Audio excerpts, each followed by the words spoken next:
सर्वात कमी 55.79% मतदान झालेले आहे। 12 जिल्हा परिषदा आणि 125 पंचायत समित्यांसाठी मतदान काल पार पडलेलं आहे। उद्या सकाळी 10 वाजल्यापासून मतमोजणीला सुरुवात होईल। रत्नागिरीत सर्वात कमी मतदानाची नोंद झालेली आहे, तर परभणी जिल्ह्यामध्ये सर्वाधिक मतदान झालेलं आहे।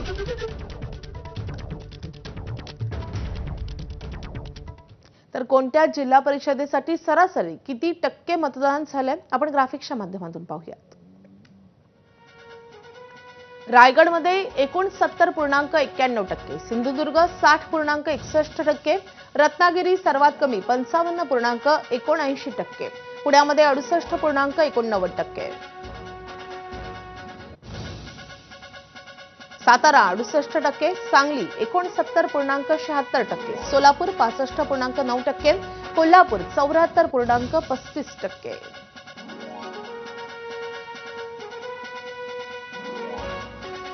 संभाजीनगरमध्ये 72%, परभणी 75%, धाराशिव 65.42%, लातूर जिल्ह्यामध्ये 63.5%.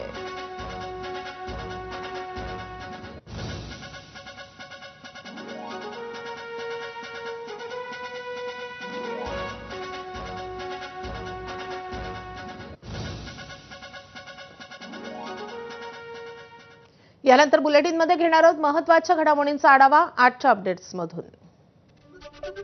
अजितदादांच्या निधनामुळे जिल्हा परिषद निवडणुकीनंतर राष्ट्रवादीने मोठा निर्णय घेतलाय। जिल्हा परिषद निवडणुकीमध्ये विजय मिळाला तरी आनंदोत्सव न करण्याचा निर्णय घेण्यात आलाय। विजय मिरवणुका, रोड शो, फटाके फोडणं, रंग उधळणं, जल्लोष टाळण्याचं आवाहन सुनील तटकरेंनी कार्यकर्त्यांना केलंय।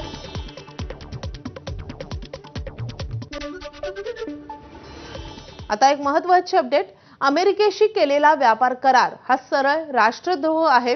साप्ताहिक रोखठोक सदरामधून संजय राऊतांनी ही टीका केली आहे। नेहरूंचा नियतीशी करार मोडून अमेरिकेचा गुलाम बनवलं अशा शब्दात रोखठोक मधून टीका करण्यात आलेली आहे सरकारच्या या निर्णयासंदर्भात।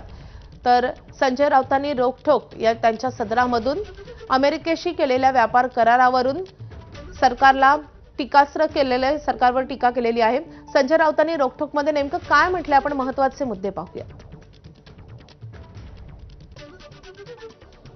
करार भारतीय शेतकऱ्यांना गुलामीच्या विहिरीत ढकलणारा आहे। गुलामीच्या कराराबद्दल भाजपचा आनंदोत्सव हा विकृत आनंद। टॅरिफ 50%वरून 18 नव्हे तर 3%वरून 18% झालं। अमेरिकी मालावर 30 ते 100% कर लावत होतो, आता ते 0। अमेरिकेसोबतचा करार हा भारतासाठी घाट्याचा सौदा। रशियाऐवजी अमेरिका व्हेनेझुएलाकडून तेल घेण्यामुळे 80,000 कोटींचा फटका बसेल। अमेरिकेची धान्य, डाळी, दूध, चीज, फळं, फुलं स्वस्त मिळाल्यामुळे भारतीय शेतकरी संपून जाईल। अमेरिकेबरोबरचा करार हा देश गहाण टाकणारा करार आहे। मोदींनी कुणाची परवानगी घेऊन हा करार केला असा सवालही रोखठोकमधून संजय राऊतांनी उपस्थित केला आहे।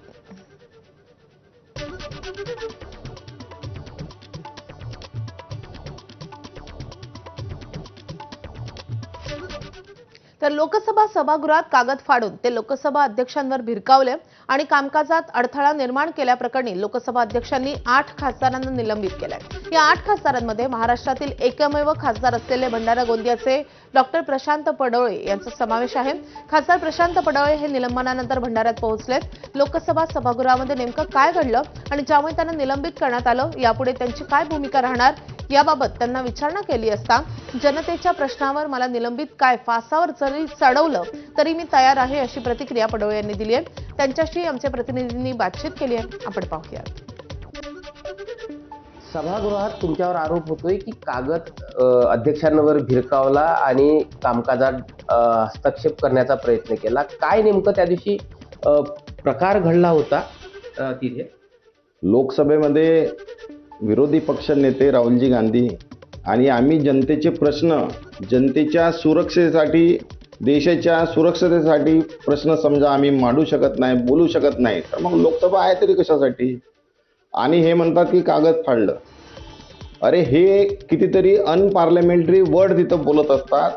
तुम्ही हिस्ट्री बघून घ्या, रेकॉर्ड बघून घ्या.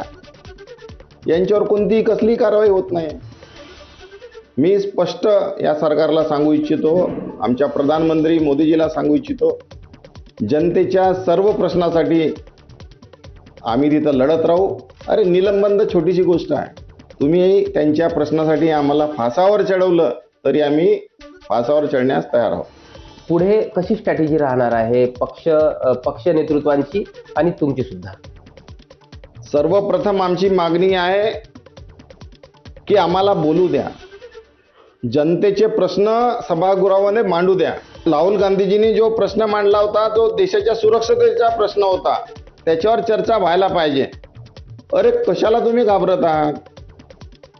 सत्य आहे आणि सत्य तुम्ही मांडू द्या. तुम्ही घाबरता कशाला? म्हणजे चोर के दाढी में कुठं ना कुठं तिनका आहे म्हणून हे जनतेसमोर सभागृहासमोर ते सत्य मांडू देत नाही. जो विरोधकांचा आवाज दाबला जातो, गडचेपी केली जाते, ती कधीही सहन करणार नाही आणि सरकारला धारेवर धरू असं त्यांनी स्पष्ट वक्तव्य केलेलं आहे. प्रशांत देसाई, एबीपी माझा, भंडारा. मुंबई मनपाची 16 फेब्रुवारीला विशेष सभा होणार आहे. या सभेत विरोधी पक्षनेत्याची निवड होईल. विशेष सभेमध्येच त्याच दिवशी समिती सदस्यांची निवड केली जाईल आणि त्यानंतर 20 तारखेला शिक्षण स्थायी समिती अध्यक्षांची निवड होईल, तर 23 तारखेला सुधार समिती आणि बेस्ट समिती सदस्यांची निवड केली जाईल. 24 तारखेला विशेष सभा घेत अजित पवारांना श्रद्धांजली वाहिली जाईल. शोक प्रस्ताव मांडून सभागृह दिवसभरासाठी तहकूब होईल. 25 तारखेला इतर समित्यांच्या अध्यक्षांची निवड होईल. 27 फेब्रुवारीला मराठी भाषा दिनाआधी सर्व औपचारिकता पार पडणार आहे. आता वाशीममधून एक धक्कादायक बातमी येते. माजी सैनिकाच्या मुलीला नोकरीत समावेश करून घेण्यासाठी शरीर सुखाची मागणी केल्याचा धक्कादायक असा प्रकार वाशीममध्ये समोर आलाय. या संदर्भात पीडित तरुणीच्या तक्रारीनंतर वाशीम पोलिसात गुन्हा दाखल झालाय. माजी सैनिकाच्या कुटुंबाचं कल्याण करण्यासाठी असणाऱ्या मेस्को महामंडळाकडे सुरक्षा रक्षकाच्या नोकरीसाठी संबंधित तरुणीनं अर्ज केलेला होता. मात्र दस्तावेजात वारंवार त्रुटी काढून तिला त्रास देण्यात येत होता. तसंच मेस्को वाशिमच्या कार्यालयातील कर्मचारी सतीश पिंपळकर आणि विठ्ठल देशमुख यांनी तिच्याकडे शरीर सुखाची मागणी केली आहे अशी तक्रार संबंधित तरुणीने दिली आहे. तरुणीच्या तक्रारीनंतर वाशिम शहर पोलिसात विनयभंगाचा गुन्हा दाखल झालाय. माजी सैनिक महामंडळ वाशिम येथील कर्मचाऱ्याविरुद्ध एका माजी सैनिकाच्या मुलीने विनयभंगाची तक्रार दिलेली आहे. त्यावरून पोलीस स्टेशन वाशिम शहर येथे अपराध क्रमांक 189/26 कलम 75(2) भारतीय न्याय संहिता याप्रमाणे गुन्हा दाखल करण्यात आलेला आहे. पुढील तपास चालू आहे. तर या पीडित तरुणी सोबत संवाद साधलेला आहे आमचे प्रतिनिधी मनोज जयस्वाल यांनी. वाशिममध्ये धक्कादायक प्रकार समोर आलेला आहे. माजी सैनिकांच्या कुटुंबाच्या कल्याणासाठी असलेलं मेस्को महामंडळ यांच्याच अधिकाऱ्यांनी एका माजी सैनिकांच्या कुटुंबियाला म्हणजे त्या तरुणीला लैंगिक शोषणाची मागणी केलेली आहे. नेमका काय प्रकार आहे, कशासाठी मागणी केली हे जाणून घेण्यासाठी आपल्यासोबत तरुणी आहे. ताई, मला सांगाल नेमका काय प्रकार घडला? मी माजी सैनिक पाल्य असून मी मेस्कोमध्ये सिक्युरिटी गार्ड पदासाठी फॉर्म भरला होता आणि मी त्यासाठी पात्रसुद्धा आहे. पण मला वेळोवेळी चुकीचे डॉक्युमेंट्स आहेत अशा त्रुटी काढत सुपरवायझर आणि मेस्कोकडनं त्रास झालेला आहे. नेमका काय त्रास झाला, कशा त्रुटी काढल्या, नेमकी काय मागणी केली तुम्हाला? त्रुटी अशा काढल्या, माझे वडील 99 मध्ये रिटायर झाले आहेत. तर सतीश पिंपळकर यांनी मला आधी 40,000 रुपयांची मागणी केली होती. तर मी त्या 40,000 रुपये देण्यास मनाई केली होती आणि मी त्यांना उलट उत्तर देत म्हणाले की मेस्को ही संघटना माजी सैनिकांच्या कुटुंबांसाठी सबलीकरणासाठी आहे, तर मी पैसे कशासाठी देणार. तर त्यांनी म्हटलं की 40,000 न देता मग मला तुझ्याकडे एक पर्सनल असं काम आहे. तर त्यांनी शारीरिक सुखाची मागणी केली आणि कोणाला माहीत वगैरे पडणार नाही आणि मी पडू देणार नाही, त्यानंतर तुला जॉब देऊ असं म्हणाले. या संदर्भात तुम्ही कुठे तक्रार केली का? या ज्या कर्मचाऱ्यांनी तुम्हाला शरीर सुखाची मागणी केली, वेळोवेळी जे त्रुट्या काढल्या, या संदर्भात तुम्ही कुठं गेलात?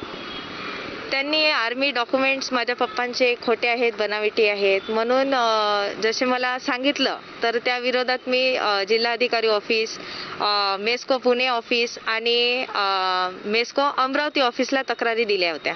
पण त्यावर त्यांनी कुठलीही कार्यवाही न करता पुन्हा मला पत्र पाठवले की सुपरवायझर सतीश पिंपळकर यांच्याकडेच ओरिजिनल डॉक्युमेंट जमा करा. कुठं जर पाहायला गेलं तर देशाच्या रक्षणासाठी अहोरात्र झटणाऱ्या सैनिकांच्या कुटुंबियासोबत जर असे प्रकार घडायला लागले तर नेमका न्याय कोणाकडे मागायचा आणि नेमकं सैनिकांनी काय करायचा असा प्रश्न आता निर्माण व्हायला लागला आहे. नेमका त्याच्यावर कारवाई काय होते हे पाहणं आता महत्त्वाचं असणार आहे. मनोज जयस्वाल, ABP माझा, वाशिम. आता एक वेगळी बातमी आहे. नागपूरच्या मातीत जन्मलेला अनाथ मुलगा आज हजारो मैल दूर असलेल्या नेदरलँड्स देशामधल्या हिमस्टेड शहराचा महापौर झालाय. फाल्गुन बेनेडिक्ट असं या व्यक्तीचं नाव असून तो आपल्या जन्मदात्री आईचा शोध घेण्यासाठी आणि आपलं मूळ शोधण्यासाठी नागपुरात आलाय. 40 वर्षांपूर्वी नागपुरात फाल्गुन यांचा जन्म झाला होता. मात्र जन्मानंतर त्यांच्या नशिबी अनाथाचं जीर्ण आलं. रक्ताच्या नात्यांनी साथ सोडल्यामुळे फाल्गुनला नागपुरातील एका दत्तकगृहाचा आसरा घ्यावा लागला. त्याकाळी शासकीय वैद्यकीय महाविद्यालयामध्ये ते दत्तकगृह होतं. त्यावेळी नेदरलँड्समधील एका दाम्पत्यानं या मुलाला कायदेशीररित्या दत्तक घेतलं. आज तोच मुलगा नेदरलँड येथील हिमस्टेड शहराचा महापौर झालाय. परदेशात अमाप यश, प्रतिष्ठा आणि ओळख मिळवूनही जन्मदात्या आईची माया आणि जन्मभूमीविषयीची ओढ ही कधीच कमी झाली नाही आणि हीच ओढ त्यांना नागपूरला पुन्हा घेऊन आली आहे. सध्या फाल्गुन वैद्यकीय नोंदीच्या आधारे आपल्या आईचा शोध घेत आहेत. त्याची भेट ही त्यांच्या जन्मदात्री आईशी होणार का, याकडेच सगळ्यांचं लक्ष लागलंय. साधारणतः 1-2 दिवसाचा होता आमच्याकडे आला. म्हणजे आईने ज्या वेळेला सोडलं तो 1-2 दिवसाचा होता आणि माझ्या माहितीप्रमाणे आता पुष्कळ वर्ष झाले तर तो फेब्रुवारी महिन्यात आणि फाल्गुन महिन्यात सुरू असेल तर आम्ही त्याचं नाव फाल्गुन ठेवलं. हो, त्यांनी आपल्या आईचं त्याचा जो डॉक्युमेंट ऑफ सरेंडर असल्यामुळे त्याच्या नॅचरल आईचा पत्ता त्याच्यात होता. पण त्याला आमच्यासोबतचे जे कार्यकर्ते होते त्यांनी सांगितले की आपण शोधू आईला, पण ते जरा कठीण आहे कारण की त्याच्यामध्ये तालुका वगैरे काहीच नव्हतं आणि हेटी हे गाव नागपूरच्या आसपास पुष्कळ असल्यामुळे ते कठीण आहे. आणि दुसरी एक गोष्ट त्यांना समजावण्यात आली की इतक्या दिवसानंतर आईचा संसार समजा थेट चालू असेल तर तिच्या आयुष्यात तडा जाणारा हा विषय असू शकतो. 40 वर्षा अगोदर मी नागपूरवरून दत्तकला गेलेलो होतो. एका फॅमिलीने मला दत्तक घेतलं होतं आणि मी आता नेदरलँडच्या एका सिटीचा महापौर आहे आणि मला माझ्या आईचा आणि माझ्या नातेवाईकाचा शोध घ्यायचा आहे. तर माननीय जिल्हाधिकारी डॉक्टर इटनकर साहेबांनी मला बोलवून घेतलं आणि या बाबतीत माहिती मला विचारली. त्यानुसार आम्ही सांगितलं की सर, महिला व बाल विकास मंत्रालय नवी दिल्ली आणि महाराष्ट्र राज्य दत्तक प्राधिकरण यांच्याकडून आम्हाला माहिती प्राप्त झाली आहे की जे ॲक्ट नियमावलीनुसार या फाल्गुनच्या आईचा आणि नातेवाईकाचा शोध घ्यायचा आहे. त्यानुसार आम्ही हे शोध घेत आहोत. माननीय जिल्हाधिकारी साहेबांनी आम्हाला सांगितलं की तुम्ही पुढील आईचा शोध घ्या आणि जे नियमान होतं ते योग्य ती प्रक्रिया अवलंबा.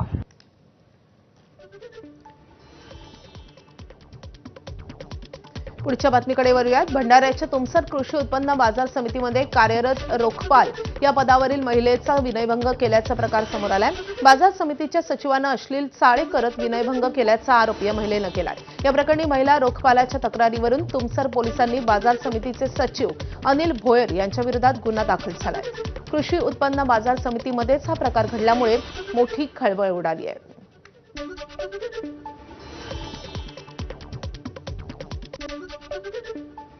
आता बातमी मुंबईमधून. भाजप पदाधिकारी अक्षता तेंडुलकर यांनी फेरीवाल्यांच्या विरोधात वेगवेगळ्या प्रकारे आंदोलन केलंय. गर्दीच्या दादर मार्केटमध्ये सायरन लावून त्यांनी रुग्णवाहिका फिरवली आहे. रुग्णवाहिकेमध्ये रुग्ण नसताना आणि कुठलीही इमर्जन्सी नसताना दादर मार्केटमध्ये सायरन लावून त्यांनी रुग्णवाहिका फिरवली आहे. रुग्णवाहिकेत स्वतः अक्षता तेंडुलकर आणि कार्यकर्ते असल्याचा व्हिडिओ आता व्हायरल होतोय. फेरीवाल्यांच्या विरोधात वेगवेगळ्या प्रकारे आंदोलन केल्यानंतर गर्दीच्या दादर मार्केटमध्ये सायरन लावून त्यांनी रुग्णवाहिका फिरवल्यामुळे याची चर्चा होतीये. रुग्णवाहिकेत रुग्ण नसेल आणि कुठली इमर्जन्सी नसेल तर सायरन लावून रुग्णवाहिका फिरवणं हे बेकायदेशीर आहे. अक्षता तेंडुलकर यांच्यावर वाहतूक पोलीस आता कारवाई करण्याच्या तयारीत आहेत. आम्ही हा विषयावर लढतोय, पण दरवेळी जेव्हा सिनियर नवीन येतो, नवीन आलं की परत त्यांच्या वेगळं सेटिंग आता बघा मी बोलली. संत गजानन महाराजांच्या 148व्या प्रकट दिन उत्सवानिमित्त शेगावात लाखो भाविकांची मांदियाळी पाहायला मिळते। आज संत गजानन महाराजांचा प्रकट दिन सोहळा समाधी मंदिरात साजरा होतोय। राज्यासह परराज्यातून 700हून अधिक दिंड्या आणि 3 लाख भाविक शेगावात दाखल झाले। भाविकांची वाढती गर्दी लक्षात घेता मंदिर रात्रभर दर्शनासाठी खुलं ठेवण्यात आलंय। दरम्यान शेगाव शहरात पोलीस प्रशासनाकडून चोख बंदोबस्त ठेवण्यात आलाय।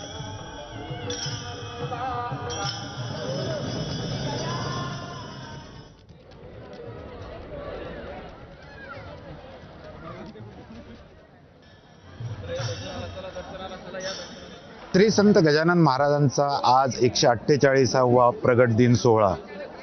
खरं तर 23 फेब्रुवारी 1878 रोजी संत गजानन महाराज शेगाव येथे प्रगट झाले आणि त्या दिवसापासून या ठिकाणी माघ वद्य सप्तमीला प्रगट दिन सोहळा साजरा करण्यात येतो। आपण जर का बघितलं तर शेगाव येथील संत गजानन महाराज समाधी परिसरात मोठ्या प्रमाणात भाविकांची गर्दी आहे। आज दिवसभर लाखो भाविक हे शेगाव येथे गजानन महाराजांचं दर्शन घेणार आहेत। विविध धार्मिक कार्यक्रमांनी या ठिकाणी हा सोहळा साजरा करण्यात येतो। जवळपास 700 भजनी दिंड्या आणि 3 लाख भाविक शेगावात आता दाखल झालेले आहेत। आपल्यासोबत काही भाविक आहेत। ताई, तुम्ही कुठनं आलात? आम्ही मुंबईवरून आलो। आज 40 वर्ष झाले आम्ही बाबांचं दर्शन घेतो आणि बाबाच तिथे नाही आहेत, आपल्यामध्ये फिरत असतात ते, पण कोणाला दिसतात कोणाला दिसत नाही, असं आहे। आज प्रगट दिन सोहळा आहे, कसं वातावरण आहे इथं, कसं वाटतं? प्रसन्न आहे आणि कसली कमतरता नाही आहे। बघा स्वच्छता किती आहे, सगळं व्यवस्थित ते लोक करत असतात। तुम्ही कुठनं आलात? आम्ही उचेगाव, हातगाव तालुका, जिल्हा नांदेड। 8 वर्षापासून येतो आम्ही। कसं वाटतंय आज प्रगट दिन आहे? प्रगट दिन 200 माणसाची दिंडी घेऊन येतो महादेव महाराज देवस्थान उंचेगाव बुजुर्ग। तर आपण बघू शकतोय की लाखो भाविक आज शेगावात दाखल झालेले आहे। भक्तांची मोठी मांदियाळी या ठिकाणी आपल्याला बघायला मिळत आहे आणि दिवसभर विविध धार्मिक कार्यक्रमांनी संत गजानन महाराजांचा प्रगट दिन उत्सव हा साजरा करण्यात येत आहे। Cameraman Shantaram sir, doctor Sanjay Mahajan, ABP माझा, शेगाव। यासोबतच आजच्या अपडेट्समध्ये एक छोटासा ब्रेक घेतोय। पाहत राहा एबीपी माझा।